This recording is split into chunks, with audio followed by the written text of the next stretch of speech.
and then say whatever the word is. Just a cut. Feel free to interrupt us.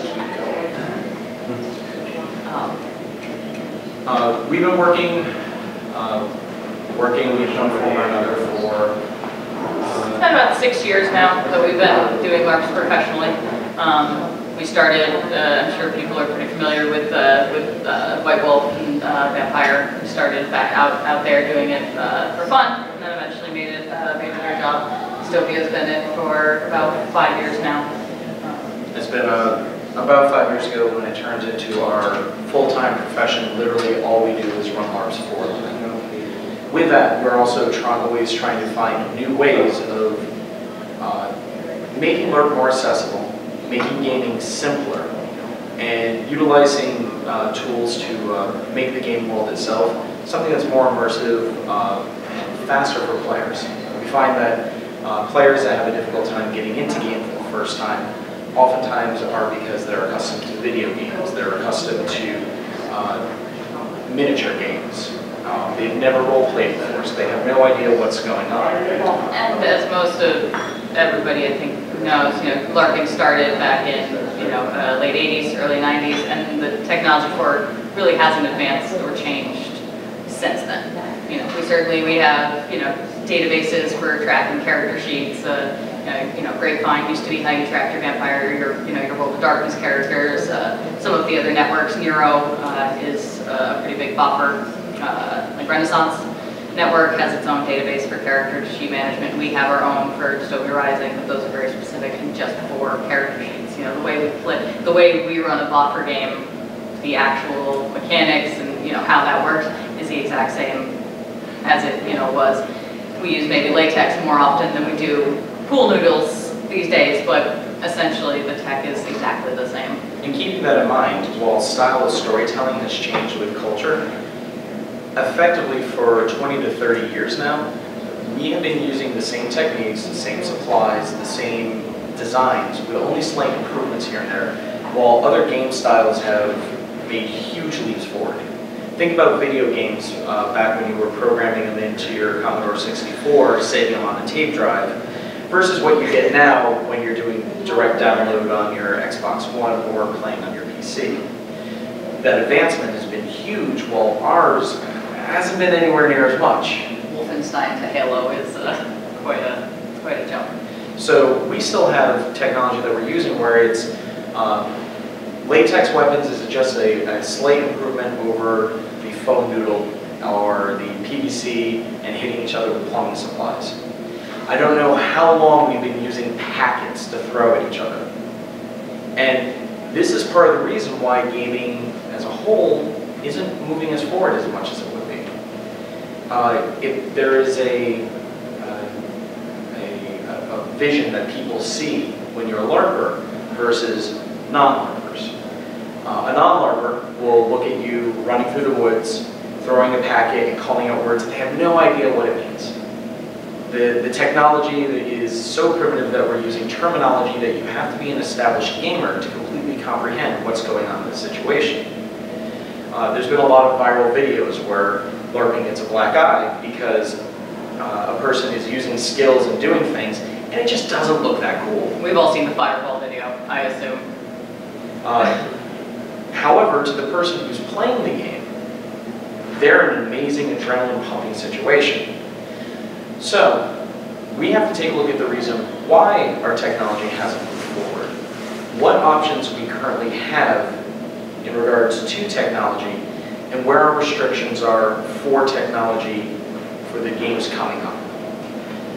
One of our primary restrictions that we find in technology has absolutely nothing to do with the players. It has to do with finances, which I guess in a roundabout way has to do with the players. But there is not the financial backing behind LARPing as are, say, video games, ARGs, other forms of interactive entertainment.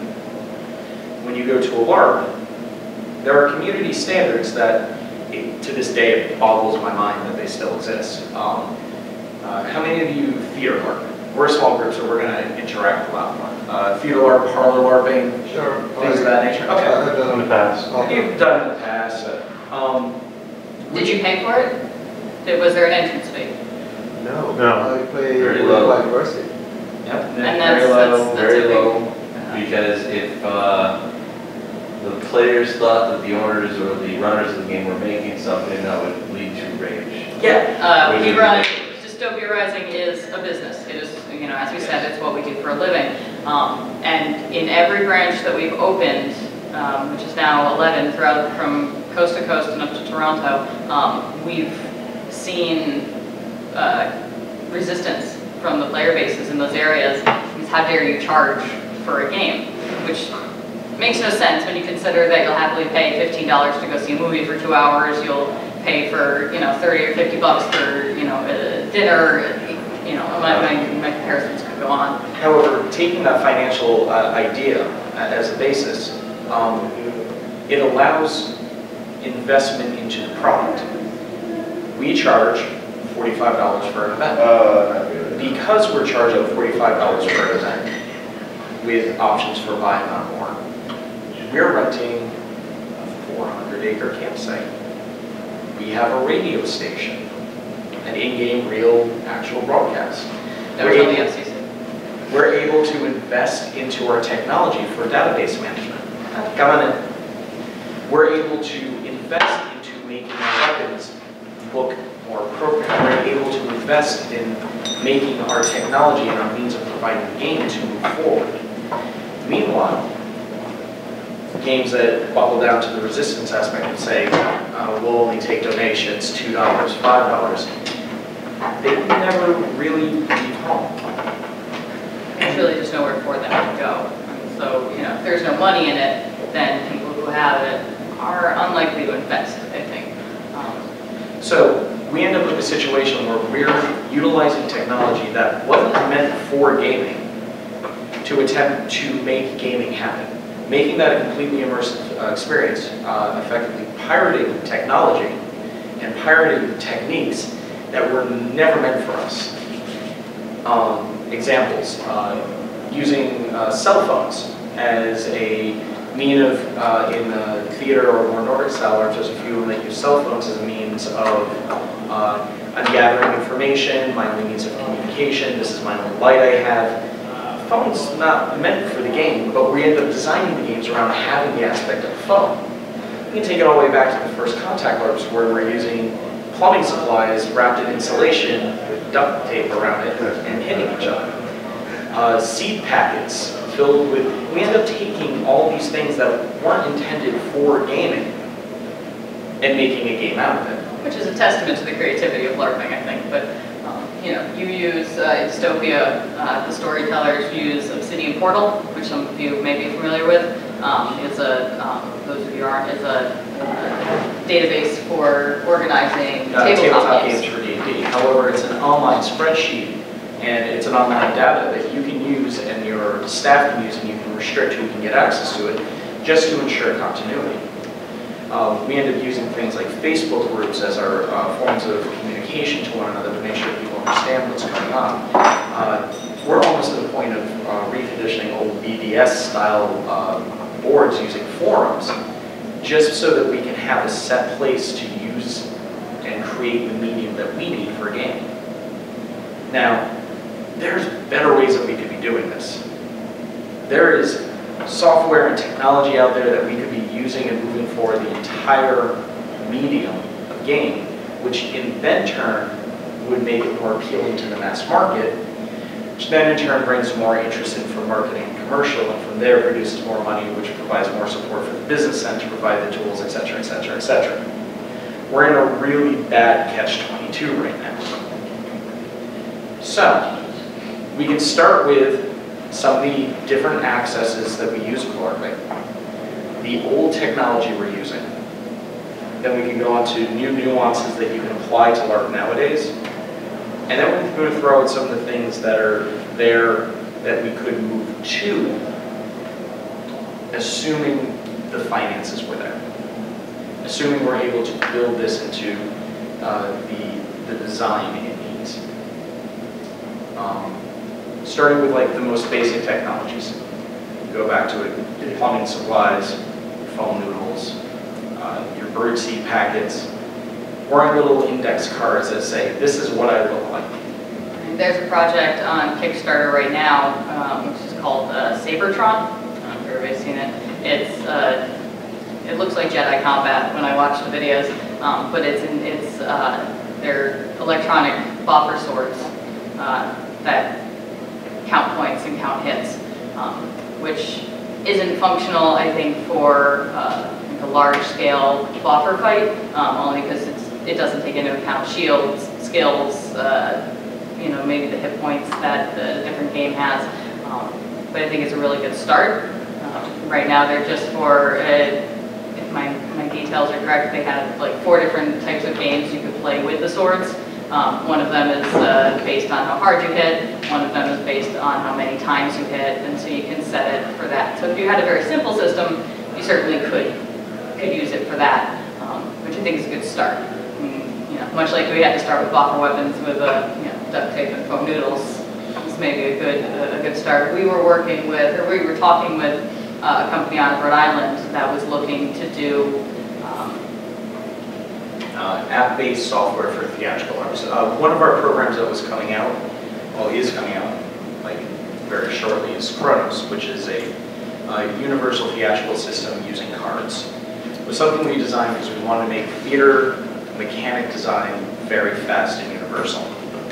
So we wrote this as a means to make it so that your conflict and fighting in the game system, instead of breaking down seconds into minutes and minutes into hours, was something that was near to real time. We got 5 rounds with 30 people in 7 minutes. For anyone who's done theater LARPing, mass combat with that many people, resolving itself that quickly. That's your evening. You're done. Yeah. You're done. So we started working with a group called Movable Code. This was a company that started taking the idea of LARPing and adding technologies that currently exist. GPS. Making it so that you can remove the play space as one of the hindrances that a LARPer needs to get over. You can just log in on your phone and go, I'm now playing. Who else in the area is playing? We do that a lot with ARGs. Ingress is one that does it. Another aspect they were putting into it is Bluetooth wired technology for motion capture for things like wands, guns, so that your phone would work as the processor for your game, integrating with the hardware. Now, they were all set to design and go out with this, but not enough financial backing. So due to that, in December of 2013, Movable Code ceased to exist. So if anybody knows a good programmer, let us know. But it's sort of the story of LARPing. We want to LARP. There are thousands and thousands of people who love LARPing. And yet, at the same time, the idea of financially backing LARP and making it something that is visually larger and visually more complex and has technology behind it, something that is supported as easily. We then have people approaching it for the other end of the spectrum. How many of you have heard about the Walking Dead experience? Okay, so sort of. The Walking Dead experience goes from area to area, and it's in an inner city, city location. Normally they rent out old malls, things like that. And there's walkers, which is you go in, they beat you up, and you get to be around as a zombie, or survivors. The interesting thing about this is the experience is 45 minutes for you if you are a survivor, what I associate to being a PC, and then is half a day if you're an NPC, because you're a shambling zombie.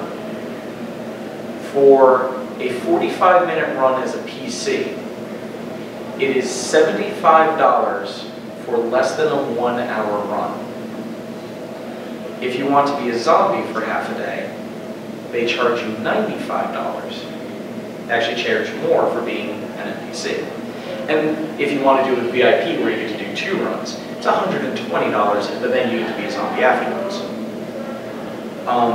Other aspects where people are taking parts of LARP and introducing other models are like Run for Your Lives. It's a 5K run where they put football flags on you. giant obstacle course,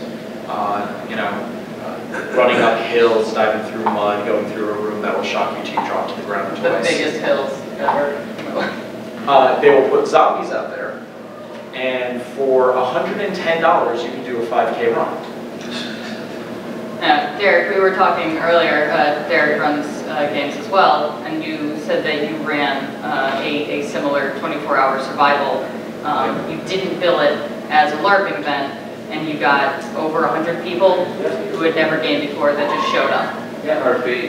We actually have it running next weekend. Right now, Facebook has about 150, 200 people ready to show up next weekend. And about maybe 20 of them who ever LARPed before. So the interest is certainly there.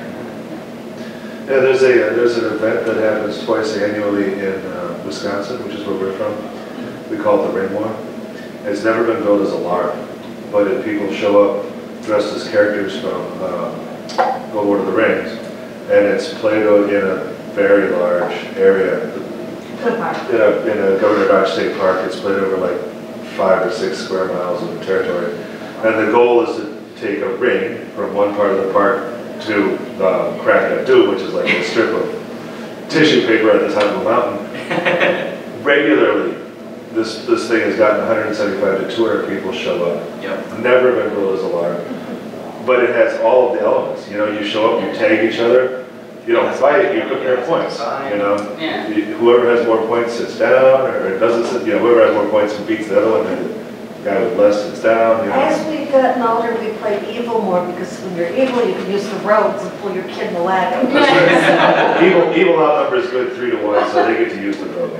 Good has to run through the shrubbery. So, there are options out there for how we introduce LARP into more of a main audience to provide the income we need to reinvest in the technology so that we can make our games better. Yeah, so with that you could do, you said that you use, belts with the 3 tags, the, flag football.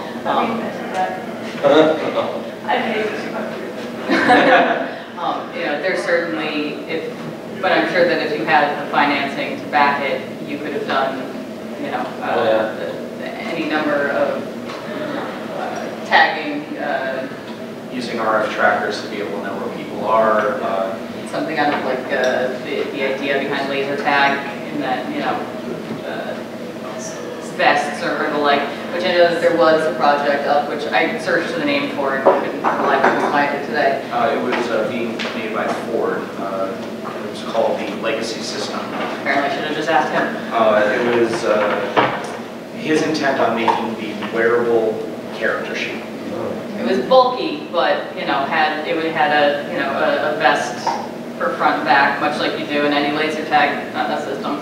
Now that puts the barrier for entry of the game really high because that's going to cost a ton. And if my memory serves, that project didn't fund. It did not fund because one of the main questions that came up was, well, how much would it cost to be able to get one of these suits? And the answer was, until we can do mass production of it, each suit is $450.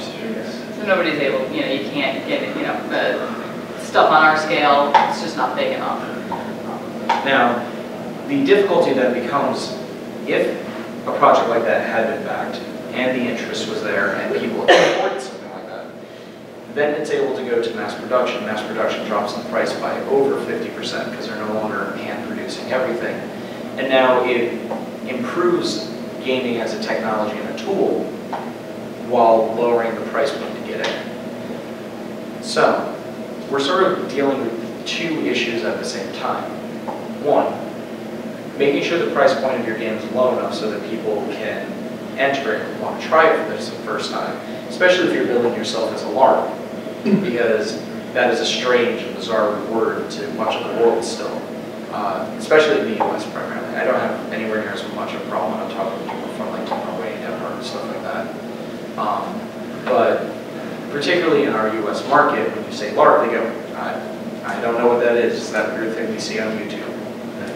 But you can say zombie run, survival run, Walking Dead experience, 5K, the Lord of the Rings ring game. You're able to say that, and all of a sudden people go, yeah, that sounds like a blast. So it's one part marketing and one part driving down our costs to make it so that we can pull off the technology. We've been looking into doing a few,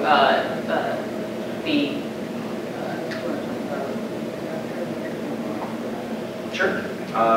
Actually, I took a class yesterday on conductor. which we were going to talk about even if you weren't here, just so you know. Which is a fantastic program that can be applied to LARP because the way it networks with phones, the way it networks with Twitter accounts, the way it networks with automatic responses, and even the way that it can interact with hardware, I started thinking, well, there's already app software out there that allows you to do things like track via GPS where a phone is. It's already been brought in for like nanny software and things of that nature. Where's my kid? So it'll automatically track, if you allow it, where your phone is via GPS. Combine that with one of the settings there in that software is setting where home and safe areas are. So you get a notification as soon as a phone leaves a safe area. You can define that down all the way to a single building. So that you can go, this is a safe area, this is a safe area, this is not a safe area. I can now track where my players are at all times. I can then take the triggers from that software via what I was learning yesterday to have automatic messages be sent to your phone, audio cues being triggered, messages being sent to a shared Twitter account that would give an update of so-and-so has left the house. So you can have an ongoing, almost live feed of what's going on in your event. You can also go forward with that and taking aspects from what we've been doing on the low-tech end. Example I used earlier about using the phone as your primary character sheet and your mechanic during the game. If a person is already carrying the phone on them, and you have a network of where they are at all times, and you can set up triggered events depending on where they are, and you can set up timed events depending on how they interact with things, and you can set up teams and groups based on how they've set up their character. You can set a mostly automated experience that then you can add the personal touches to as the event is going on. So, you know your players, you know the phone numbers, you've got a log of what they've been doing. You want to make it more personal. Instead of having just the automatic script going and the cues based on everything that's out in the world, you can now contact a person's phone. You can trigger sound effects on their phone. One of the ideas that I was going to be working with is the idea of tracking how insane someone is going based on the actions they do. And as they shift further and further through different group levels of insanity, increasing the type of garbled information they get, the type of visions they'll have from video popping up on the phone, and the audio effects that get triggered. All of this technology already exists. It's just a matter of going, I'm going to take this and this and this and figure a way to make it work. We talked a bit about the RFDI tags that are usually on, you can find on like your FedEx packages and whatnot. You can purchase for a relatively low cost. We could maybe not attach them to our players, but we could put them on their character sheets or on their weapons, you know, something that they have on them. And then on the 200-acre campground that I have, 250 people on for a weekend, we can track who's where. Oh, you know what? Liam just wandered off by himself into the woods. Yeah. We run it. It's post-apocalyptic that we run, so get them is an often had activity. But that sort of being able to track where your players are, not only for live play and response to that, but also long-term tracking of where your players are. Are they spending a lot of time down by the waterfront? Are they generally, this group is always kind of holding themselves up in that building over in the corner, and that would allow you to tailor your game to what it is that your players want, rather than just kind of guessing and trying to go off of what your NPCs have told you when they come back from being online. And on those larger scale games where you're working with a couple hundred area and you don't know where a cluster of 50, 60 people are at any point in time, oftentimes NPC management is one of the difficulties that you run into because you'll send out a group of NPCs and say, try location A. don't get a response on location A, go to location B. If you don't get a response on location B, try location C. And that may take an hour and a half of them traversing the entire campground to make sure that the plot points you're looking to introduce get triggered. However, I can just pull up my iPad and go, I've got 55 players at the bar. I can now just say, go to the bar. Think of how much faster you could get modules out, and you could turn over, you know, and tell so much more story with that. And again, this is just adapting what we have technology now, which is sort of like combing your hair with a fork. It's not really designed. I don't understand. I know, Trey. It's not really designed for what we do, but we can apply it to make it so it works for us. And once we start doing that, we start crossing over into the markets of larger scale market, where we are not asking for donations. We're not, you know, having to defend ourselves by charging X amount of dollars for an event weekend. We can then start making the software more customized to us, and with that make our experience better. This experience becomes, the more players want to come, the less we are in this strange niche hobby. Yeah. I mean, we see a lot of it, or at least I'm seeing a lot of it coming out of the ARGs as a hobby that's coming out. I mentioned Ingress. Google has thousands of people who play that game, which I don't know if people are familiar with it. It's a team-based app fight, but you have to go to different locations and people will show up and you know, they're battling on their phones, but they're battling on their phones while actually facing each other, rather than, you know, sitting in their various living rooms playing computer games. It's one part geocache and one part app game. I guess it is geocache. I hadn't really thought about that. You know, there are a few running apps that are out there. The one that I hear about the most is called Zombie Run, which is where there are different episodes and you are supposed to run for it, and it's a story of survival depending on how quickly you run. So I just had a friend, in fact, who posted on Facebook that she lost all of her equipment because she wasn't running fast enough and the zombies caught her. But with that, I think is an opening to, you know, I mean, stuff like Google Glass is coming out. I'm sure we've all pictured what kind of games we would run on the holodeck, you know, if we had it. And I think it's not accessible to the mass markets right now because it's too expensive, but I think that that's something that we can look forward to having. Also, we're going to have the advantage of, assuming we continue down the path that we're on, of being able to cross the ARG and RPG and LARP line with a form of marketing and advertising that people are going to beg us for. Let's say you have your simple zombie survival game. All of your stats are based on your phone. You will use the look-through function so that the world is just there. And then an image of the zombie comes up, you fight, you get together with your friends, you share equipment. Everyone loves app games. They're simple.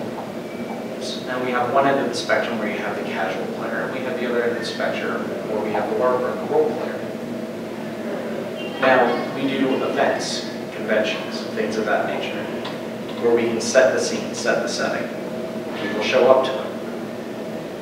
And where the marketing aspect comes in is we're already using technology that uses things such as GPS notation. It tracks things such as, I spent 45 minutes at a location. If I spend 45 minutes at a specific location, my ammo gets reloaded. If we set that specific location to, say, be Starbucks, instead of doing advertisement by ads, you are now allowing the client, the people who are marketing with you, to be able to say, for every person you send to my store and walks in the door and has the opportunity to buy things from me, instead of paying you a 1/10 of a cent for an ad, we'll pay you a 1/10 of a cent every time they're there for half an hour. It allows you to take that LARP and the aspect of the ARG of where they're traveling in the world and be able to fund it purely on the locations you choose. And that's just one of the many opportunities that we can go for using LARP and integrating the technology aspect to it. Not even going into simplifying character sheets and no longer having to pull tags or write on the back of a sheet when you use powers, or having to completely avoid mechanical systems because you don't want to bullet break the role-playing of it. We easily can get there if we invest in it. And by that, if our players invest in it. So, sort of, at least in my opinion, there are not people who like this opinion. We do need to make more of a business of LARP. Because if there isn't a business, there is not a market for the tools that we need.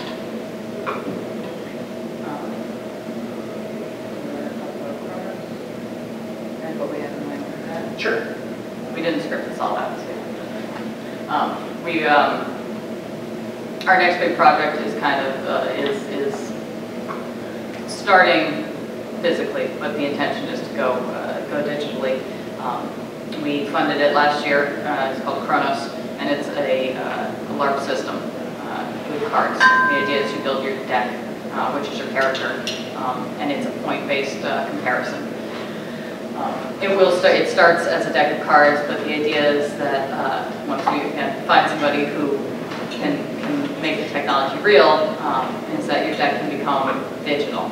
And so with that, I take the cards out of the system, out of the equation, and I take the need to have a physical thing other than the thing that I already have on me, which is my phone as an app. We can fight or whatever conflict, resolve conflicts just based on being on our app. I show up to a game, I check in through it. All of my information is already there. It's already in the database and easily accessible. Michael, as the ST, knows what I have. Would be able, with a couple of flips, be able to audit someone's sheet and see what they're using. Would be able to introduce NPCs or augments to the environment using the SD controls. And would make it so that the system itself would be unilateral across any intellectual property. Because when you take the fluff and the flavor away from a vast majority of role-playing games, a lot of things boil down to a particular effect or a particular advantage or disadvantage. So if you can produce the card line to have all of those effects, now the character that I have for Badgers of the East, that I'm playing in the Badgers of the East game, and I go, oh, well, there is a totally not Doctor Who, but a time travel with people dressed up in wonky clothing game. Well, I'm going to see if I can go to this game with my Badgers of the East character and bring in an entire multi-world sort of environment. If not, you can just store another character on your sheet as well, one who's for Badgers of the East and one for T-Rex combat in Vegas, or whatever game is going on. I love T-Rex in Vegas. So, with that, it is going to be a technology jump that will make it so that we're not providing the IP. I mean, there's some that we're going to be releasing that are specifically designed for that because, well, like that's what we do. But a majority of it is going to be core mechanics. It's going to be the tool that you can use to run whatever game you want. That is going to be one of the first technology leaps that we hope it picks up. And if it does, then we can just continue to move forward from there. Going to moving from theatrical LARPing into combat LARPing, contact LARPing, things of that nature. Before we go on, because we've sort of been talking for 15 minutes That's what straight. this is for. Yeah. Do you guys have questions about stuff we've touched on so far? So we don't have to go all the way over Yeah, I have a question about, have you thought about how you might give feedback to the players without them having to look at their phones? So like if, you mentioned about or if they come in contact with something and, maybe their strength goes up or their stamina goes down or something, have you thought about how you might give that feedback to the player without them having to sort of look down at their phone and their check sheet and go, oh right, okay, your standard's gone up. Audio response and vibration. Found that vibration to let you know there's a buffer or debuff is the easiest thing in the world, because that makes you go, I need to pay attention, something's going on. And then you can either use audio cues to let people know what type, like base statistic type, or another tone for something that would be beyond the natural. Bring it down to just simple categories so they have a general idea, but if they want all the specifics, then they would just play into their phone. You know, you can do something as simple as, you know, one chime is your strength going up, you know, 2 chimes is your intellect, and arbitrarily picking things, but, you know. In an ideal world, I'd have it feed into an earpiece where it just says, you just got a strength buff. Okay. But you got to do the first smaller step before we can get to that larger step. But it's easily possible. Yeah, but yeah, I would go with vibration, tones. You know, you could do, if you wanted to do a larger scale, you know, hit more than one person. You could just hit their phones or whatever, you know, all at the same time, or you could set something in the area. You know, if we're setting up the technology that I can alert, you know, each one of you individually, and I could probably also set the technology to have a speaker system set up, you know, the building that we have, and you know, when the you know, explosion goes off, then every room that's affected, you know, gets an explosion sound. It'd be easy enough to wire into like someone's FiOS system or something to that effect, since they're network-based speakers. Yeah, okay. We're really looking at like turning stuff on and off as well. We're turning the record players and turning the lights, like automatically. Yeah. I'm sure that it's, you know, it's something that is already done in haunted houses, fully immersive places. I don't know if anybody's familiar with stuff like Sleep No More, which is over New York City. It's an interactive theater in a really real way. Yeah, Sleep No More is actually a beautiful example of where non-LARP environment uses many of the tools on LARP. They put you in a mask, you're the observers in the situation, you can interact, but you can't talk. You can open any of the doors, you can close things, taste, touch, watch for the play that's taking place in an entire building, and on occasion people will reach for you and take you into a private room for a private scene, etc., etc. But you're walking around, so your first-person perspective changes as this play is going on throughout a building. They use audio cues for areas where there are big events going on. And all these different techniques are fantastic to trigger an immersion, despite the fact that you're not actively changing the play. And those are all things that we could do in LARP with a you know, very little effort. Yeah, with real ease. Anybody else have any thoughts? Yes. Do you think the word LARP itself is poisonous at this point? I don't think that it's poisonous, but I think that it has, you know, I mean, gaming as a whole has a bad rap. And I think we're really moving out of that. Well, gaming is huge if you're talking about video games. Right. But when you say gaming, people think video games. I think part of the problem is that in LARP culture, there are many of us who don't publicly come out as LARPers. This is actually it's a thing that drives me crazy. Is I think LARPers are their own worst enemy, because we tell people, and this moves totally away from technology, but when I go to work, not when I go to work because I work in gaming, but say I work at, you know, Walmart or whatever, you know, I go to work and somebody says, oh, what did you do this weekend? I said, I was at the LARP thing. And oh, what's that? It's, you know, thing, we just do, you know, it's like D&D, you know. What I'm telling that person is that my hobby is so terrible that even I'm too embarrassed to tell you about it. And so what that person learns immediately is, this hobby is so terrible, the person who does it doesn't even want to tell me about it. Was it Denmark or Norway about the politicians? I think it's Denmark. I think it was, I think it was from Denmark. They actually, some of the politicians in Denmark actually list what games they play to garner votes. And it, like, as an established, that is just a part of how they run their campaigns, which I think is awesome. But to get back to your question, is it poison? not as much, I think, as it used to be. But we still have a bit of an uphill battle. We're absolutely, I mean, it's, you know, what Derek ran is absolutely proof. You didn't build it as a LARP, you got 100 people. If you had built it as a LARP, you probably wouldn't have. With Dystopia, we don't market to gamers.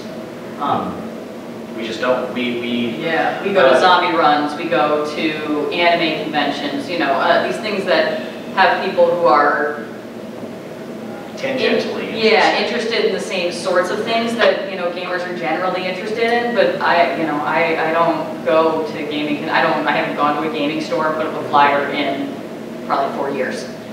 And we regularly, we specifically run the New Jersey chapter, and we regularly get 250 people every month. And I've got. So how many of them would actually be LARPers for that 250?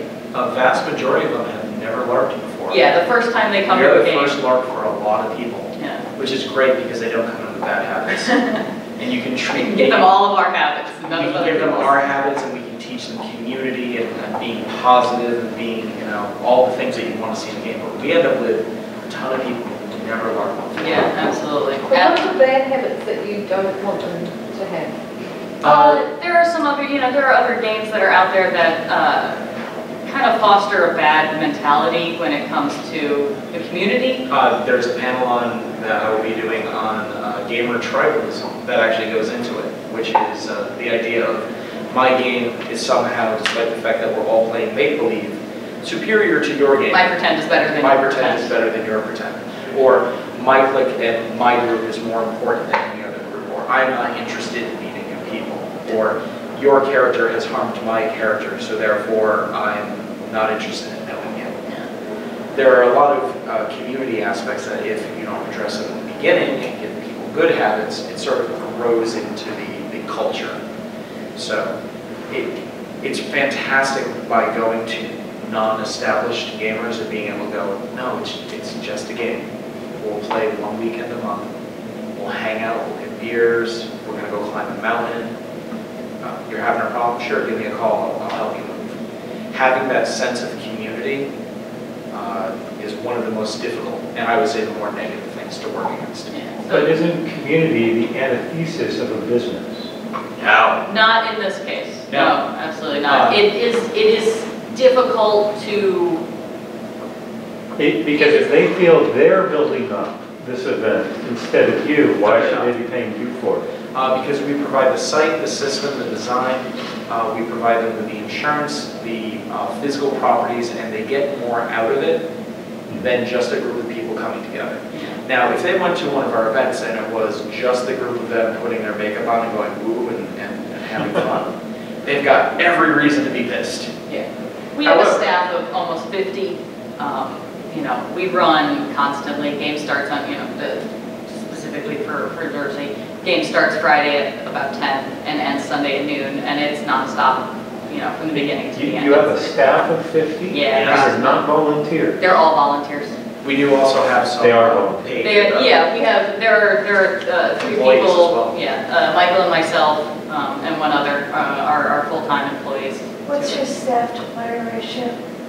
Well, I've got, 50 to 300, so for every full-time storyteller, there's roughly 15 players. For every marshal, there's 10. yeah, the way we break it down, there's the directors, which is the 3 full-time employees, and then there are STs who do a full ST shift, which is Every other month. yeah, they're on every other month, and they don't pay for events at all. And then under them are marshals who do just a 6-hour shift. They help with a variety of things, and for that they get some of the potential bonuses that you can purchase when you attend an event. They get those for free. So it's a tiered system. How much you put in is kind of how much you get out. I'm sorry, I'm not trying to challenge this, No, but no. I think the conception is that when a community builds itself, it's not a business. The business is not the community. You're saying, the thought process that you're having is, the community is building the business. In this instance, the business is building the community. The same way that anime fans are a community, but an anime is still produced, it's still sold, it's still a product. The things that we do with community have little to nothing to do with the actual physical LARP itself, except for the fact that there are a group of individuals who enjoy doing gaming. But you could make the comparison to, and this might not be the best comparison, but Rocky Horror has a huge cult following. People go to events. People, you know, get up on stage and reenact all the parts, and you know, Bring their do friends the whole in. thing. But there is still somebody who sets up those events, who rents out the hall, who pays for the electricity to keep it on, and you know, puts it up on stage. Oh, like a nightclub. Yeah. And Yeah, fostering. At a nightclub, people go there for the other people. If it was just an empty room, it wouldn't have any value to them. Yeah, but people wouldn't go to an empty room, they would go to a room that has a live band performing, that is doing the music that you want to see, and has the scene and the setting that you want to be in. As a club promoter for a long time before I did anything else, you can set a room that is completely empty, no one will show up. Yeah. However, if you set a room that you've paid for fantastic sound, sort of like the same way you would a convention. Yeah, I was just gonna say, we're all gamers in some manner. But we all pay to come together to sit in a room. Yeah. It's the community and the interaction and the after effect that you're getting out. Isn't there a bit of a stigma against conventions that are for profit? Don't know. Things are different on the East and West Coast. Yeah, part of it is, that's actually part of our problem. Going back to the entire technology route, part of our problem is because there's the mentality of it is just community and there is no business sense to it, there is no money to be made by the companies that would invest to use the technologies and the materials that we would use. So therefore, we don't progress. However, take the example of the, I looked up one of the games in the area. It's the LA by Night vampire game. Has a suggested donation of $2 to play. They have a site that is, from the looks of it, a building that someone is able to get for free. And they'll have said 50 people are attending of 85, with a suggested donation of $2. Now, that's not to say that you have to run every game as a business. That's not, you know, I would never even suggest that. Some LARPs are just getting a group of friends together and having fun. Yeah, I mean, Michael and I have run, you know, a changeling game out of the house. You know, it's not all for business, and that's would never be, you know, what I'm suggesting. But if there's no money coming in, then there's no money to spend on, you know, improving the game. If there's no money being made by the companies can't spend money to improve anything. More times than not, storytellers, when they have the mentality of we're a community, we're all doing things equally, they don't actually have any money coming in from equals, and they end up footing a lot of the funds themselves. At least I found in my own personal experiences. You end up with a storyteller who gets angry and burned out in the end because they've paid so much money for so many props and paid pizza for so many people, and then at Denny's afterwards, the bill wasn't, you know, equally covered. There has to be a sense of some business to it. It's part of the bad habits you're talking about? Precisely. That would be, yeah, not too big at Denny's. It's definitely on the list of bad habits. Any other technology and technological growth questions? Or really? Ideas. This is a small group. I'd love to, yeah. Shoot. Please. I'm a small business high-tech grant specialist. I would suspect that a lot of the things that you've been talking about for LARPing would also help people with disabilities. And that you could pursue granting, what I do with companies is help them get grants from the federal government. Fantastic. So it's just something I would consider if I were particularly through the National Institutes of Health or Department of Education. I know that there are some people who have taken LARPing into the educational tract and are doing some really, Aaron Danek does some awesome stuff with that. So, you know, for instance, getting text about what to do when you go to a certain area, like for somebody's disabled. I'm in the laundry room, you know, this is what I need to do my laundry. It's the same thing could be used for LARPing. It would be the same tool set, yeah. Yeah, that's awesome. I never would have thought of that. Or, like audio for the blind or the visually impaired, yeah, that would be great. Yeah. just gonna make a note of that. We Well, we're can all, talk a little bit later if you want, but Yeah. it's something, the grants are challenging to get but possible, and pretty decent amounts of money in them too. Fantastic. The big problem will be you're gonna have to get experts together for it. Other questions about, yeah, shoot. Okay, you guys said you had a radio station. Yes. I want to know about that. Can you tell me about that? Sure. What we did is we found out the lowest broadcast range that you needed to be under FCC requirements so that you didn't have to do the FCC licensing. From there, what we did was we actually had a radio station built. you can buy that technology, on Amazon or. Yeah. And then after looking at the FCC guidelines for how to do localized broadcasts, about make sure it's a station that's not being used, make sure you don't have the wrong lead to other broadcast mediums, and making sure that your broadcast only goes to a certain distance. It makes it so that you don't have to follow FCC code because it's the same guideline that's used for that little piece of technology that you use or you used to use to broadcast your MP3 player across your house. As long as it's under a 1.5 mile, if I remember right, I have to look it back up. That's from the States, Number. I mean, Yeah.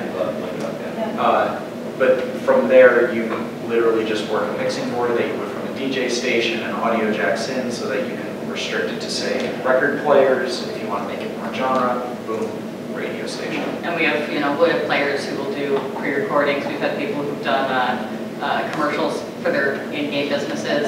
And we do, Michael picks out a playlist that's appropriate for the game, intersperses the commercials in there, and we just set it to play all weekend. That's really cool. So how do you stop it from panicking people who are not playing the game? Just don't. Yeah, and we've never done anything. Oh, so you're doing this out like in the middle of a park? Yeah. Well, we rent out, specifically what we do is we rent out a campground that's owned by a guy who runs another game. And so it's a 200-acre campground, and it's in Civilization. There's a quick check, like 5 minutes away. But, it's its own campground, and next to it is a school, which is obviously on the weekends, not occupied. And and there's just a field on the other side. Trying to keep some of my people not scared of the other people who are not playing the game is kind of challenging sometimes. Yeah, and we don't, For the we radio never. alone, we just do an amperage control on it. Okay. You limit the size of the broadcast antenna, makes it so that it only goes out to between half a mile to a mile tops. Place the antenna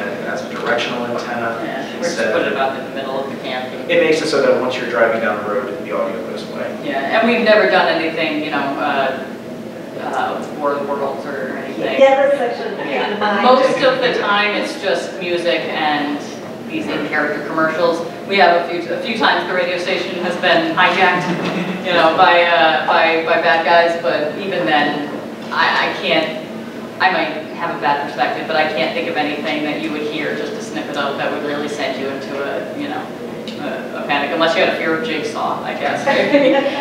Part of it also is for the requirements for FCC, you have to set your broadcast unit to an unused station. There's websites online where you can check an area to see what stations have broadcast. So not only do you have a limited transmission that doesn't really leave the area that you're in, that's under FCC broadcast restrictions, but on top of it, you're using a station that no one's using. So if someone's on their regular radio station, when people are still using radio, and they drive by, it's not like it bleeds over onto their station. More times than not, we try taking things from the ends of the dial that no one ever uses.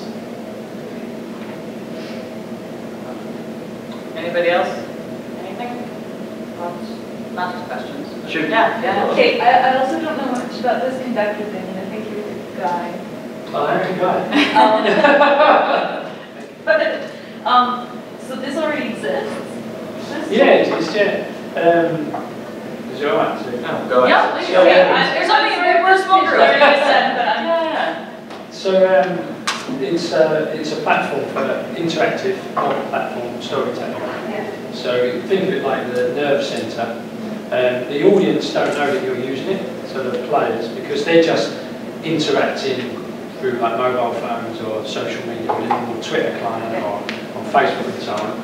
But what you do is you create a character in the whip somewhere inside the conductor, and you say this character is going to communicate with these channels. So I'm going to give him a voicemail, a telephone account, an email address, and then the character listens for events. So it could be a date and time event. So say, right, over this period, I'm going to sort of send these emails out, or make these blog posts, that type of thing. Or I'm going to wait for something generated by a player or by a group of players. So it could be incoming text message, or you could say, look at this YouTube video, and when I get 1,000 views, then publish this Facebook post. And if you had the character on Facebook, you could say it word spot, so it looks for phrases. So you said, when you see this phrase, then I want you to reply to the person that made that comment. Yeah. Send them a tweet and stuff. We're running this massive multiple player RPG for Game of Thrones in Spain, but it's all on Twitter. So you can attack, betray, seduce, and just by sort of mentioning the other person's Twitter handle. Yeah, we've got about 5,000 players. And with that technology already being there, we can layer that in what we're already doing to make our experiences that we're running for players that much better. So no longer do you have to go to PST to tell them you want to go talk to that NPC, and then when they're done with those 2 other scenes, they'll go back to you. Now you can theoretically just text those NPCs, or you can call that NPC. So you pre-program the NPC to respond in certain ways, and Yep. certain things to say, but if ask the right questions. Okay. Another thing that looking at it, I was going to apply specific codes to items. When you're doing plots that involve decoding information, translating things, things of that nature, the idea of being able to have a player, beat a logarithm or a series of puzzles to get a code that they send in that will have a delay of, say, 10 minutes or however long it would take for someone to translate a document, and send the translation 10 minutes later. So they're role-playing going, okay, an A means an I, and this means this, because sometimes you're going to run into players who can look at a script and go, that obviously says it's underneath the tree. But can you tell? There's only 26 letters. And you'll run into some players that you'll put that in front of them and they'll never get it. And they've done it forever. So by putting the mechanical option in there of being able to go, I've started this, I've gotten the code, I've done the easy part of the challenge, I can now have an automatic timer for, say, skill use. Instead of having a player go up to you and say, all right, in 10 minutes you'll know this, they can get an automatic response, which makes your ST time much easier because you're no longer having to handle that interaction. And you could set it up so that you say, well, I'm going to send this person a request or something, a puzzle, and if I don't hear back from them, then I'll follow up. But if you do hear back from them, it just cancels the follow-up, so they don't get the pleasure of solving it without the choice. Okay. Any other questions before I keep going forward? And I promise we didn't intend on putting you on the spot. It's sorry. so perfect. It's such an awesome thing. Okay. One of the things going forward with the technology that we run into difficulties with is actual moving from theater LARP into combat or contact LARP. The actual registering of hits, making sure that people don't cheat, determining hits, making sure your equipment is safe, and also how to apply that to a system that you want to have more robust than a 1 or 2 shot hit. In contact LARPs, contact safe LARPs, there's different degrees of mechanics that are often used. Some of them are 1 shot, you're dead. Others are the I hit you in the limb, you lose the limb. Hit you twice in the limb, you lose the limb. I hit you in the torso, you're dead. Others are more of a traditional hit point based system. However, regardless of which one you use, you end up coming back to the basic idea of bang, I shot you, no you didn't, no you didn't. If you have a jerk player, you're going to have a difficulty where you're going to have that person cheat. You're just going to ignore the system. The more players you add, the higher probability that you're going to have one of these. And when you're having a game with 20 people, 30 people, you can actively have a watchdog effect and be able to police your environment. You're getting to a point where you're dealing with thousands of people. The larger you cast your net out, the more garbage and debris you get in. So, in regards to technology, we need to be able to move forward from just plumbing supply contact. One of the items that was mentioned earlier was Ford's system for the wearable character sheet. It would register where you got hit, what type of weapon you got hit, because the weapon itself would have an embedded code in it that would determine effectively the strength level of the strike, 1, 5, whatever. You could then take that system and extrapolate it further, where you could then have it run through your character sheet on a mobile device, which if you do additional damage or use skills or things of that nature, you could design a system where as you're swinging, you're no longer needing to say anything, and being able to still use a hit point based system to allow different degrees of success. You could also theoretically do something with, they have, you know, there's the MMO mice that have the keys, the buttons, you know, right on the mice. You could theoretically do something with that where you have that sort of thing on your weapon, and so as you're swinging, you could hit, you know, you can tell it what it is you're doing. Getting out there, but the difficulty with that again thing goes back to price of entry. Then we fall back on price. But so there are simpler means to go through that. Some of the easiest ones that have been used in regards to packets are things like corn flour or starch inside of the packet, thereby making it so that you can easily mark whether or not you've made contact. Another one that's been used is putting thin strips of sponges on the outside of your blades and dipping them in fake blood. That way you can easily mark where your shots have landed. Why don't we do that every single time? Because we already use too much fake blood. When you get to a point where you're using power washers, you have to call line somewhere. There's been actual paintball games who have been using this, where they have zombies going around and they have red sponges in their hands full of paint, and if they touch you, you're dead. So this allows for what I like to just consider a marking system for determining success of hit. Where this starts to break down is healing, removing markings over a prolonged period of time, and also when you get to the point where you want to use faster fire weapons. In the instance of firearms, which is one of the more difficult banes of LARPs, I'll go into why a little bit. It becomes difficult determining, is that a hit, is that a hit, is that a hit, is that a hit? No, that's an old one, this is a new one. So we end up in a catch-22 situation where we have to sort of rely back to that, I shot you, no I didn't. Mom, I shot you and he said I didn't get hit. Yeah, you did get hit, take that damage. Stop fighting with your brother. Stop fighting with your brother. The other locations that we're starting to get into unique situations are with uses of bows, things of that nature. Now, for our gaming network, from our perspective, we don't allow the use of bows. Actual 20-pound full bows with contact-safe weapons, darts on the end. I have personally taken too many illegal shots from them to deem them safe. I've seen people launching them into large crowds from a distance, and I've even seen them get snapped and have the neck of one stick into a tree. I've personally seen it. So with that in mind, we don't use that. However, it is a form of simulation that a lot of contact-safe games want to bring in.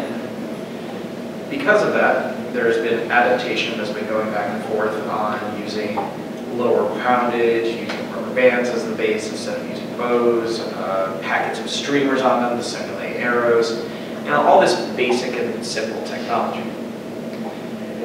However, at the same time, at the other end of the spectrum, we have access to laser tag. Even me as a kid growing up, many moons ago when we were shooting at our TV screen and flashy colors were making a little pilot jump out of our guns, we have access to very simple technology that can determine hits, but we don't use it. Again, it goes back into cost to purchase it. Having a simple laser tag gun that just makes an audible noise and flashes when you get hit, while seems simple enough, requires either you to do a lot of hardware redesign on it per unit, which builds a market for people making custom pieces, or it's something you have to build from the bottom up. This was a approach. We have someone who works with an Eschaton who also works in the PA, one of our branches, who worked on packing guns using CO2 and things of that nature. He originally looked into it trying to do rewire on laser tag vests, and found that for the hardware and components, because you couldn't buy in bulk, you would be looking $250 to $300 a vest. And that becomes something that everyone in the game needs to have, even if they're not a combat character. So really at that point, the LARP would have to, you would need to provide. Yeah. You have to do a situation like go into a laser tag game where you're providing the hardware, so therefore they can put it on.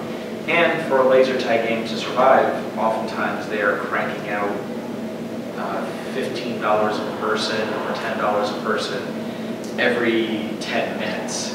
And it's still part of another business. So the finances on it become dodgy at best. But the technology is still there and can be used. We haven't figured out a way to really use it yet, but it's possible. And with that being one end of the spectrum and the other end of the spectrum being packets, we end up finding ourselves in the middle using modified foam weaponry. Nerf. It's one of the favorite brand names. Hasbro has a line coming out. There's also a lot of third-party, Buzzbee, things of that nature. The funny thing about it is, the way they design their guns is there is a limitation and restriction. I have a friend who works with Nerf who says they cannot design their guns to be easily modified, because that opens them up to liability and lawsuit. However, the vast majority of the people who work in their development department, the second a gun comes out, break it apart to modify it to try and get the additional firing speed to attempt to get things to fire faster and to go further distances. So we have that as an option. And then it goes back to the I hit you, no I didn't, bomb. So it becomes a hurdle we have to come over. Brawling, hand-to-hand combat. In a lot of LARPs, you simulate hand-to-hand combat by using small, contact-safe weapons. There have been some games that have started introducing, what was the judo or the light touch? Well, we've run into a few games that allow lightest touch striking, so long as you're wearing like padded judo gloves. This is not a thing we allow because you always have to design. I can't even express how the insurance side of me just seizes at the idea of somebody punching another person with a little bit of padding or not. But that's me personally.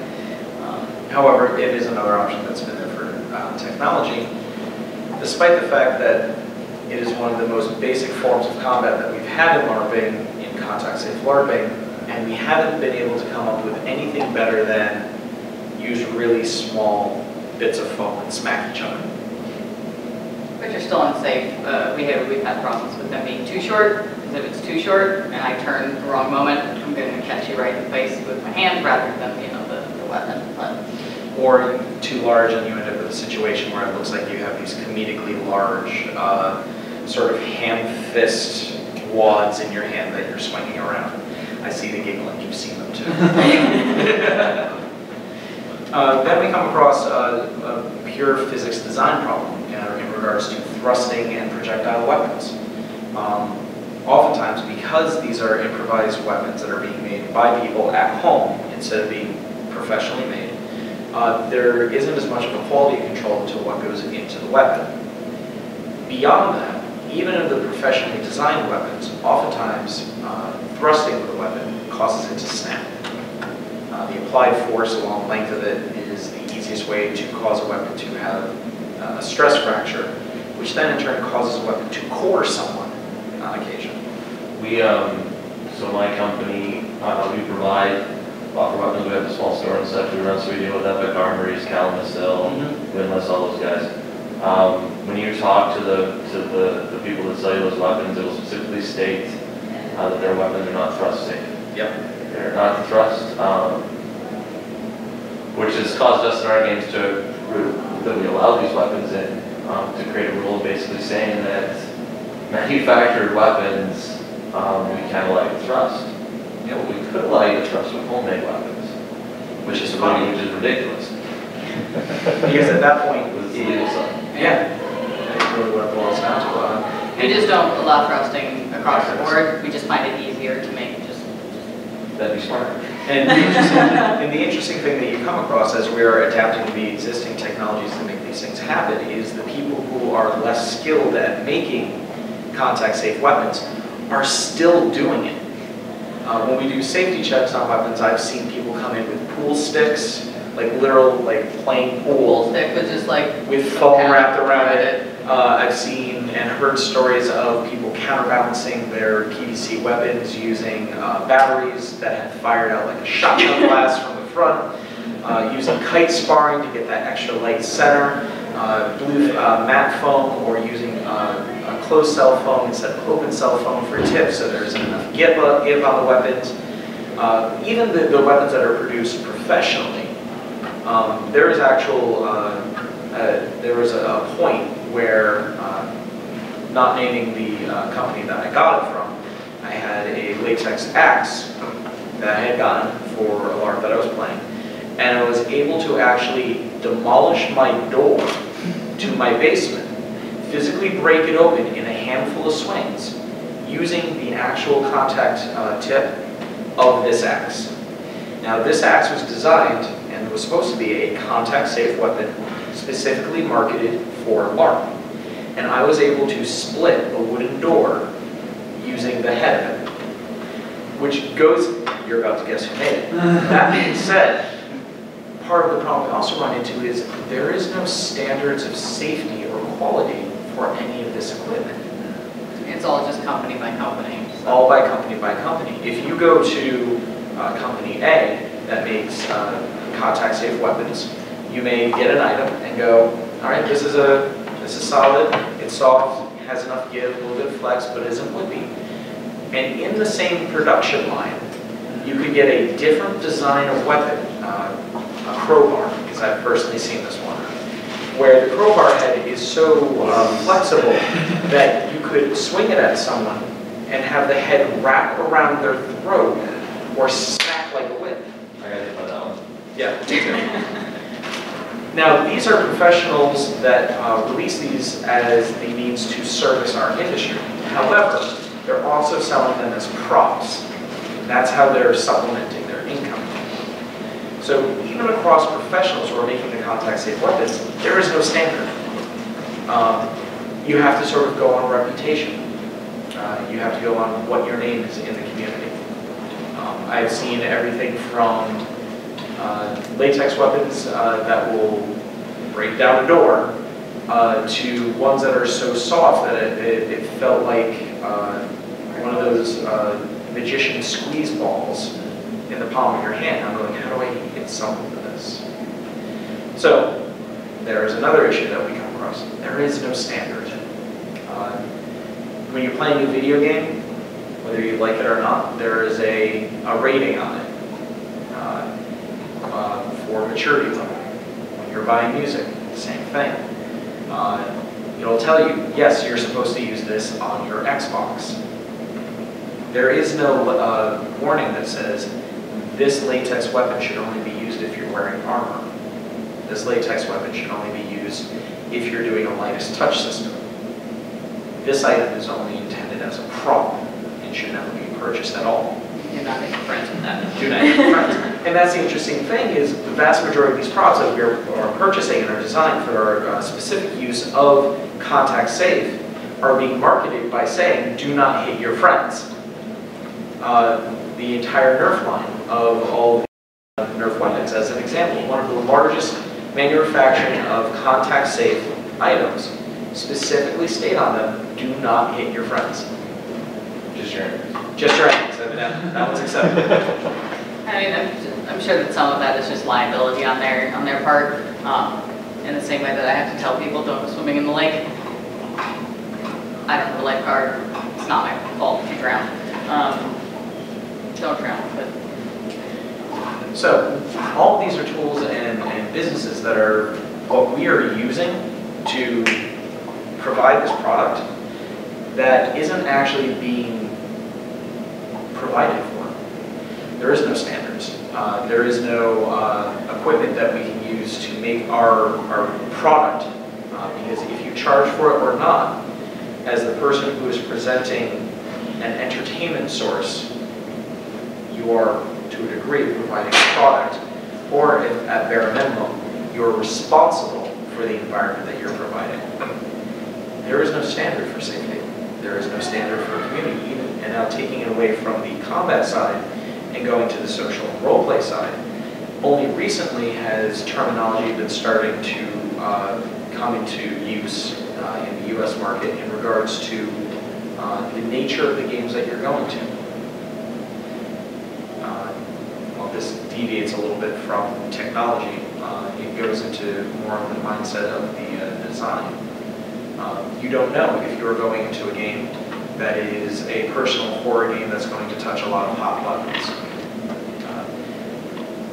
I would say as early as 5 to 6 years ago, there was nothing in regards to post-game lead control and debriefing, or at least was not commonly found in the US. Many of the things that have grown and evolved in European markets in regards to different styles of games, we've just never done. We've never known it existed. We never knew there was a need for it. And part of that is because we never really moved out of what we were doing 10 years ago. I would venture to guess that even in theatrical LARP or parlor LARP, in the US, the most predominantly played one is Mind's Eye Theater. World of Darkness, Mind's Eye Theater. This was a product line that was originally made in the 90s. It was made to be run or to be played in goth clubs. You know, but as my understanding from some of the writers, the very idea of the masquerade was in part so that people who were the other people who were at the club, if they knew that you were playing a game, you had kind of lost at the game. So they're still, and they were throwing rock paper scissors in '91. I think I wrote it down. In '91 it came out, and they were throwing rock paper scissors for conflict resolution, and they're still throwing rock paper scissors. Or they're using cards. New World of Darkness uses, and that's just a deck of cards. That's just a bicycle, 1 through 10. Jack and Queen Ace. Again, items that weren't specifically designed for something that we would do as LARPers. It is adapting technologies, adapting toys, adapting all the things in our environment to sort of podge together a game without killing anyone, while it's still entertaining. Real life killing it. Yeah, real life killing it. While keeping the price point down low enough to keep the fan base happy, while not charging too much and thereby forcing a market that doesn't exist. Got like a half an hour left. Does anybody have any questions, thoughts, letters to the editor? How optimistic do you feel about the future of, your kind of professional LARPing? Awesome. Honestly, when we started DR, it was 30 people who we all but blackmailed and conned into coming to the game, and we're now, the Facebook group has over 2,300 people on it. We span across the country and now up into Canada, and that's, I think, not just a testament to the game, but a testament to how LARP is being accepted, gaming is being accepted just into the general populace. So that's over how many years? 5. March is our 5th anniversary. Also, I'm seeing LARPing in the US go in directions that it never has before. Going into the art crowd, going into the interactive theater, seeing our ARGs coming up as a real thing. ARG is LARPing. It's not, there aren't mechanics in the same way as there are in LARP, but you're doing the same thing. You're just using, they've got, a different take on it, but it's, you're gaming, you're playing a LARP. Stuff like we mentioned, like Sleep No More, and there's a couple others that have cropped up. There's an Alice in Wonderland one, which I'm Then She Fell. Then She Fell. You know, these things, these are gaming. This is LARPing, and so it's you know, the title you asked earlier, is the term LARPing poisoned? Maybe a little bit, but I think as people are interacting with these other types of gaming and then seeing that this is not some weird thing that you're doing, you know, this is not the Chick Tracks Dungeons and Dragons that, you know, we might have seen in the 70s and 80s. I think it's becoming even bigger than it was before. Also, seeing companies like The Walking Dead doing the Walking Dead experience tells me that the people who are financing from the media side are starting to see the crossover from it, and where the marketing goes, there becomes a demographic to be filled. Yeah, 5 years ago, what we did was, you know, unheard of, and in the last 6 months, I've had 3 or 4 reporters just contact us specifically at the New Jersey site who wanted to come check it out. One of them started playing and hasn't missed a game since. She flew out to Texas with us a few months ago, you know. But we've had multiple just totally outside sources just come in and want to know what is it you're doing. We've been in talks with a few different not news channels, television networks is the word I'm looking for, who've been interested in either stories based on the world or what it is we do specifically, you know, as LARPing. We've had scripts options based on the LARP world. We've had conversations made about doing transition over into different games. So without a doubt, there are people who are going, it's growing, and this is a thing. And while during our generation, it probably won't hit its absolute prime, I think we're in a beautiful location to be able to see it go from something in high school that we didn't tell people to be afraid of being put in a locker to something that is mass accepted. I think some of our younger players, you know, who are still in high school or you know, in college, I think they will see a day where they look back and they're like, oh yeah, I guess we didn't used to talk about it, didn't we? Or, you know, oh yeah, they tell me that, you know, it used to be really embarrassing. And with that, I think it's just going to continue to grow. And I think things like, you know, the new technologies and the game changing, I think we're kind of on the cusp of really seeing a lot of big steps forward in how we play and who plays. I also think that to a degree, some of our larger culture is going to have to change. Is going to have to adjust as it becomes more publicly acceptable, as it becomes something that is more mainstream, so to speak. It's sort of the same thing you see in music culture. You loved something before it was cool, now it's cool, and now you hate it, or you hate the people who are coming out later. We have to completely avoid that. We have to be able to say, yeah, you know, I've been LARPing for 20 years, and it's great that you're here. It is fantastic. What's that? How do you avoid that? A lot of it's been just community-based, which brought up the conversation we came to. Community makes whether or not someone is willing to come in and play a LARP. The way I see it is community and LARP are two separate entities. My community can play a bajillion different LARPs. Cool. Have that. They don't all have to be ones I run. Because the community is there and the community takes care of each other. We have to provide a product that is tangential to it. So they're sort of interdependent, but they are separate. Like, there are people who don't play DR anymore, who are still part of our community. Like in the case of the history of Mind's Eye Theater, I used to run a game back in '93. What you bought, what you paid money for was the game. It came in a box in the first edition. You got some blood pellets and like a little ankh necklace that came with it as well. That's what you spent your money on. And that was usually just, well, it wasn't, many players would buy it, but also the GM, of course. The concept of running the game and then charging for it, that was verboten. That was like charging people to play a game of Dungeons and Dragons. No one would stand for it. You're right. But, you know, as times changed, even White Wolf has now charging groups, I believe, for running Mind's Eye Theater. And you It's have been to have many a years since I've membership been out of it, as so. Do you know more about that? You do have to have a membership as well. I'm not sure what the chapter setup is. We've also been out of it for a couple of years now. Interesting enough, I not too long ago worked with Mark Reinhagen, one of the guys who is in the creation of that. And he actually asked, he lives in Georgia, the country, Yeah. and he actually said to us early on, oh, is LARPing still a thing? Like, do people still play that? But that's actually sort of the mindset that I've had from a lot of different businesses as well that are involved in the gaming community. They don't know that LARPing is a thing. They are unaware that it is a market.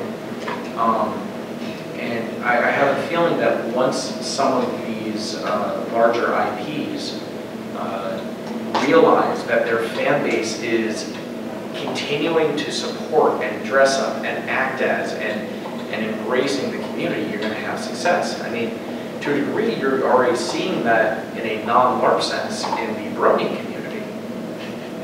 There are thousands and millions of bronies out there, and they paid attention to their audience and went, oh, this is what you want. Here you go. It's also up to the fans and the people who run the games. I've never played a Nero game, and so I can only speak off of just what I've kind of wandered through the internet on. I happened to be on their site earlier. I was looking up to see what they use for their character sheets. And it took me a good 20 minutes just to find a listing of their games, and then another half an hour to figure out which games are actually active and which ones aren't. Which they might have a totally different system that they use. I have no idea, and I hope they're all having an awesome time. It's not at all meant to be negative, but that makes it really hard for people to get into. If I can't find it, I can't play it. And so, with the DR network, all the websites, all the branches are required to have their events on their website. The address is listed. We also encourage them to do Facebook events, but they have to do both, so that if you can't find it, you can't play it. If I can't find where the Trader Joe's is, I can't shop there. Same sort of idea. And so it kind of falls to the people who play the games and who run the games to let the world know that we're here. Instead of hiding the fact that you're a LARPer. Yeah, so people know that there is a market for it. Near my house, there's a billboard for the horror campsite event. Do you know about that? I've been actually put in contact with them from a couple of our different directors. It seems really neat. Yeah. Any other questions? Technology base, forward, how I get my hair to do the things it does. It's a fork. Yeah, good call that. What else? I went through all of my bullets on my list, so. Yeah, normally this We is. could all just hang out, I guess, at this Remind point. each other. Yeah, I could tell you all about my character. This is normally sort of information we come around and handle with a number of people on it. So I was a little surprised that there's more of a presentation of a panel. But hopefully you got some info out of it. Yeah. Is there any other questions? All right then. Well, if nothing else, there's a bar downstairs. And I hope you've been We able could to just get hang some out. information. I'm not in any hurry to go anywhere. I hope you got some information out that has been useful. If not, I apologize. And if nothing else, I hope you're at least amusing. We could try again tomorrow at 2 o'clock when we talk about Tribalism? tribalism, I think tomorrow at 2 is tribalism in gaming. Which goes a lot into the community aspects in relation to business, non-business, and my make-believe is better than yours. You might hear a little bit be repeated if you show just a little bit.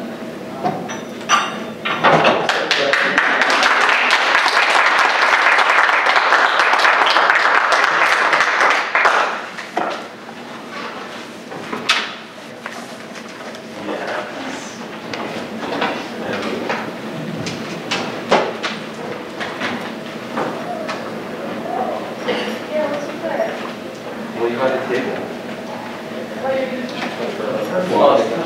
Yeah, no, that's a brilliant idea. I looked at conductor several years ago. I was actually yeah, and at the time I was thinking about building into more deeply. You know, I was a little confused and also thinking about the fire for it. But I'm glad to hear that we're still progressing, developing.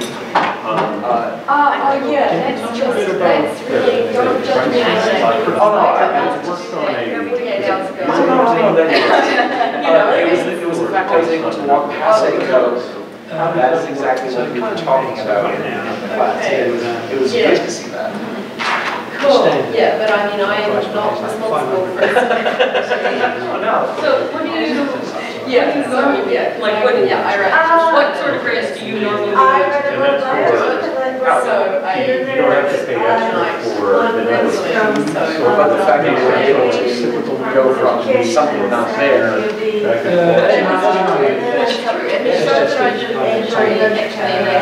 The young place is like the text message and phone call. That's come through another account.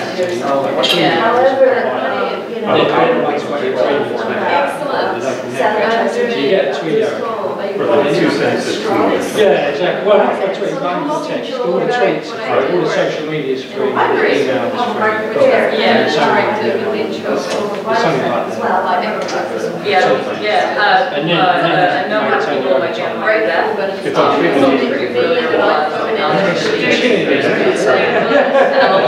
Never occurred to me. So yeah, and then and so that's like the India. And then we have different licenses for people.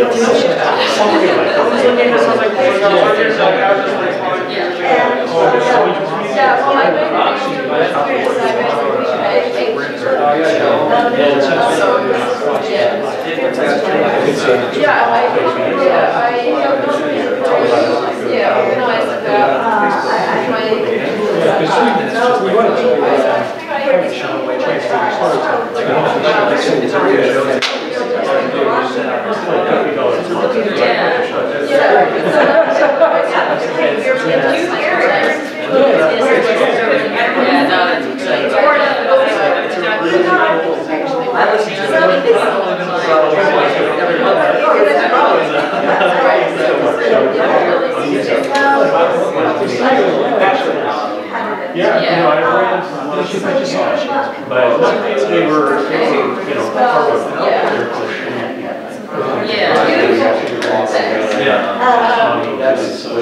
It's just actually Summer vacation. So, I was interested in like what what's your interest? And I'm really So sure, that's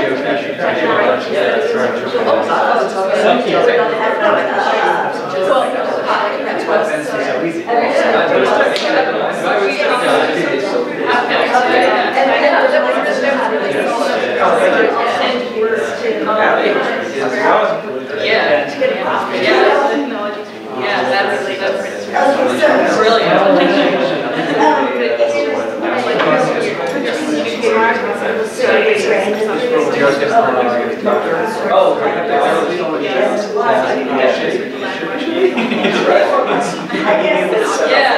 No, that's really good. If you can send me an email, we can, you know, after We live in New Jersey, we'll be all three of us live in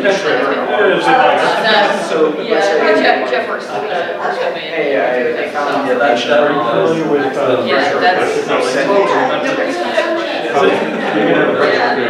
in fact, my mom just yesterday I got my great because I texted me and said that so you go into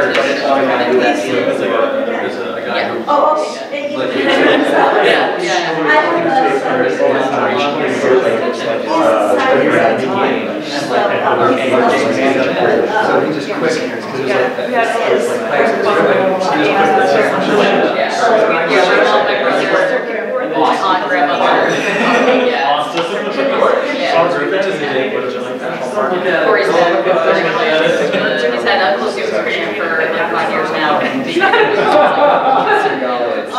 It's just a part of it, it's just part of the family. A lot of yelling for dinner.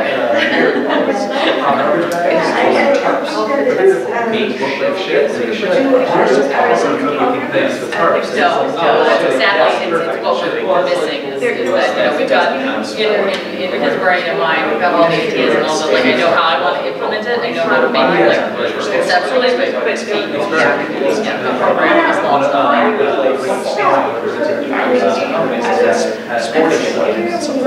It's like John Deere, big bulldozer, and it just died.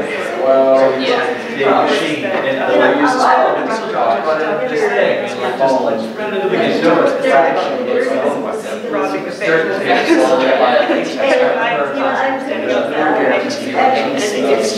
it's robbing the Real bad. Yes, absolutely. Yeah, we didn't just have these problems. But then if you're not buying, it's just sort of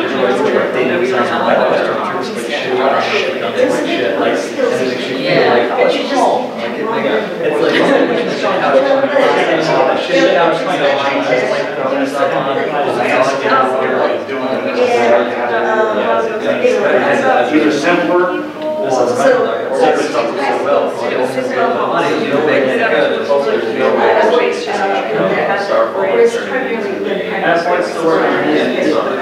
unless you have actually mentioned it.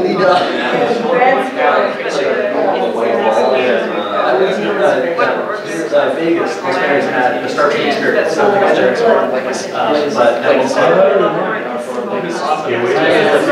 was the shitty and it's just good. And the guy was like, gets all stuff, and it's like smart shit.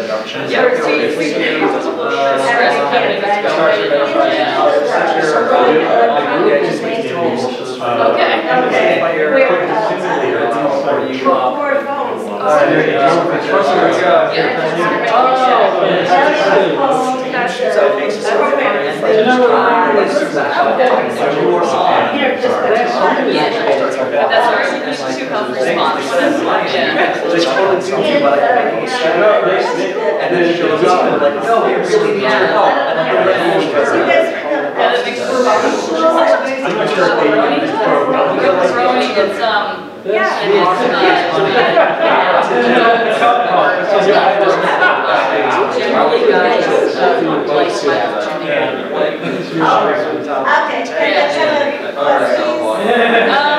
don't know enough about it to speak in any great detail. It's so far outside my realm.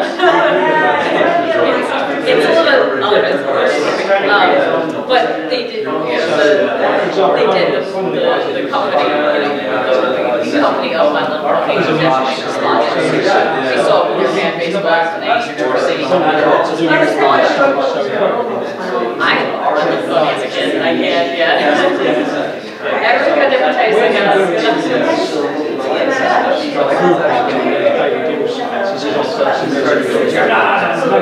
And they told him the right words. The whole idea is It's hard. I had to have the database that we use for our tracking. I had to have names,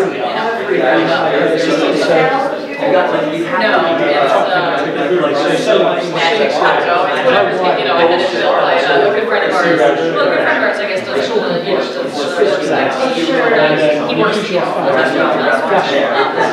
to spine out ranks. But you built it, that's the program line up, And then if you find someone piece of paper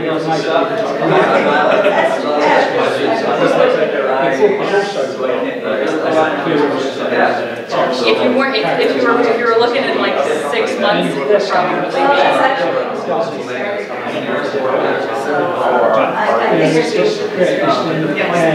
there's a it's a sci-fi. They don't know they like it. They never. Well, it's, you know, if you find yourself in like 6 months or so still looking, send me an email, you know, It's the word and art. But like, What we're doing, the kind of shitty one, Yeah. cards, wizard guys, send Well, here is like a large, like a small. not like this Yeah. GPS. Same thing, it's up to you. Technology is real, so that it does all these awesome construction, so. If you don't see I it, don't know, I don't know, like, it's massive. It's like 2 hours. £50. We were talking about out of this, so they want something that And goes they get faster. thousands through. This runs And for like then 3 or 4 weeks. technology will make it And so the idea is that they're trying to, so the way they set it is you have to try and get someone to film it. Like, what you doing? So it's. I didn't want to get caught up in all the ideas of like, well, The whole thing is like theoretically, was this, fish. For example, they did one for Brazil, I don't know if you've seen that movie Brazil. Oh, yeah. Yes. I don't want to play Amazing. So they had sets and mocked up and everything. And this was out there. I would say 2 or 3. Right. That's not broken. That wasn't broken. Yeah, That's not yeah, secret cinema. Yeah, if you. And then the hook. I don't know if they do it outside of this. That's I thought it was broken. We just ordered. And then they do it. Yeah. I'm going to say like Oh, really? more than something like 3 years. And they're really good, right? I One looked of at the it most recent. when Closet Friday. I couldn't stay right now, I just popped in, but that was like a 20 thing. It seems to me what they do is they find a building and then I find Go to the the box. because I don't know how else they Yeah, will do it, I what's love the location. that. This one was an old British circle. Dark Moon is everything. Yeah, I have no problem, I have no problem. And so even before you go to that program, like a little smaller event, you get like a video like how to do the dance, how to do the spiritual. Yeah. And then they've got I don't know if my British family, but I've got a video of people like chanting and the guy on the stage, everything. Yeah, we have the same experience, yeah. It's just the striking edges. Like, We keep having players who bring in that double, the double bladed one, and then you just use one. And I can see the core on the other side. I know Yeah, it's you're not not part going of to the intend story, it, but because they try to be evangelical about going to work. it's a movie screening, but before I signed, that was coming down there. There's immersive setting things going on, so there's just pulling you into whatever setting you're doing. Right? For the movie, it's like a red herring. The movie would be so that people like latch onto it and go, oh, right, now it's accessible. Well, as a concept, it's like, Yeah, You know, if you walk into that experience, people are attracted because they're in a, It's like in the area. Some things are something else. And everyone is planning to get, they're going to do it on. Yep. it's not a history art, it's a homage to my favorite movie. So that's why it's my favorite. That's all technology based on those nerds, gaming, us. But Telling people that we're they don't show they do show the movie, yeah, they show, I think, it's, you know, how long is the movie? If provided them what they want, The like. whole thing is up to like 4 hours or something. I wonder if they more to studios. Because they it's a same creator in the world, in the world, because you're trying to get someone else's idea. They are, but they're not Actually, full that, much like, as well, but it's secret. of our players. So you get it. Oh, got it. So you get it, and you're trying to have people try to guess the movie. And it's amazing, but they have like people outside and down outside of the building. I was going to ask about this. I was wondering if anyone's getting in trouble for it. Is it? Yeah, because well, our client is Canal Plus, who's a broadcaster, who replaced the Oh, I didn't know that. Okay, that's cool. And they close again. But even there, our character, they've like overlaid this onto Spain, so it's in the world. But it's obviously, you sign up to be a Lannister or a Targaryen, and get for a realm, and then you fight for your realm. Fight for your house, yeah. It's I gave a presentation, it's a shame because pretty fun things come up. So the Facebook page is like sound square, like everything on it is supposed to be. Bruce Wayne's Facebook. If you bang your phone,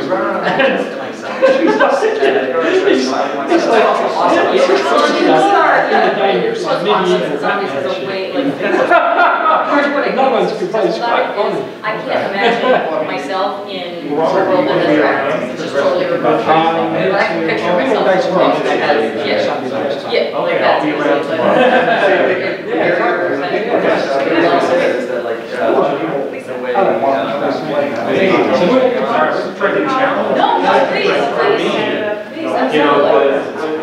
I ran down in San Diego doing Blindside Theater, and then when I was in Japan, several years ago, and people were there. And turning that into there seems insurmountable. I played one role for 13 years before we started doing this, so I was on like absolutely the same. Yeah, and we had, Michael and I ran for a few years beforehand, and at one point we changed the engine, it was $5. $5 was just kind of the standard New England. In Scandinavia. And we changed it to $6. $5 to $6, and you legitimately would have thought that I was punching people's kids in the face. It got to the point where I bought a jar of quarters and said, guys, if the $1 is too much, I will crunch it for you out of it. It was just so yeah, like I have absolutely. This is they got another panel to do, so. Oh, what, tonight? Scorch the earth. Say goodbye to everybody. Start up something completely. I'm going to tell you that there's almost no, there are, out of our old vampire group, there are 2 people. Well, you didn't decide. Everybody else just. There's a side. Because they've already built a conceptual model of what they're doing.